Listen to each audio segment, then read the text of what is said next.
Keeping your oil brushes clean and in good condition can be a bit of a challenge.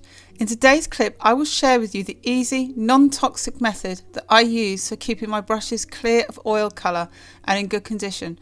I will also share with you how you could save a brush that you thought was beyond repair. For a while, I've been experimenting with different ways of keeping my brushes clean.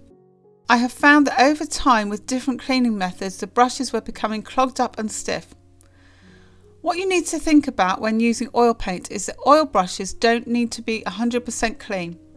I tend to keep my dark and light brushes separate as much as possible, but even if you happened to accidentally put a brush that you had previously picked up dark colour into a light colour, for example yellow or white, some residue of the dark colour would go into that mix. However, this isn't an issue because many of these lighter colours are too light or bright straight out of the tube anyway. One key thing you can do is stop washing your brushes in soap or solvent. If you really have to wash a brush, then use Master's soap, but I now leave my brushes in safflower oil with a few drops of clove oil to stop the oil bath drying out. This safflower oil was only £9.15 for a litre in the UK on Amazon, which is much cheaper than a little artist bottle.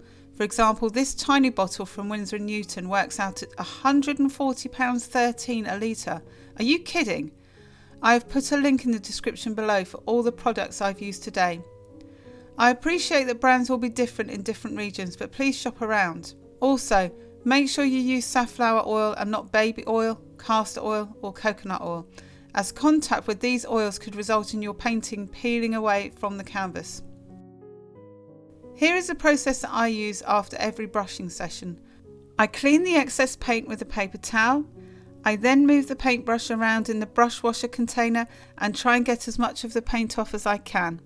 I then add this to my oil bath container. When I start my next painting session, I simply squeeze as much oil off as I can, clean with a paper towel, and I'm good to go. I will from time to time have to clean my brushes because there are too many brushes in the bath, or it's starting to become discoloured. When this is the case, I use Master's brush soap, but I do try and avoid this. Now and again you will have a damaged brush. Maybe you forgot to wash it. To remove hardened paint from the bristles, simply pour some apple cider vinegar into a container and place the brush in it for 24 hours. The vinegar contains acetic acid and so breaks down the linseed oil in the paint. Depending on how long it has been left to dry, the paint should have a jelly-like texture to it, but you may need to apply some pressure to remove it with a paper towel. You will then have to give it a final clean by dipping it into the solvent and then after that putting it into the safflower oil to give it a final clean. If you want to find out more about how to create a toxin-free art studio, then tap or click to find out how you can paint toxin-free.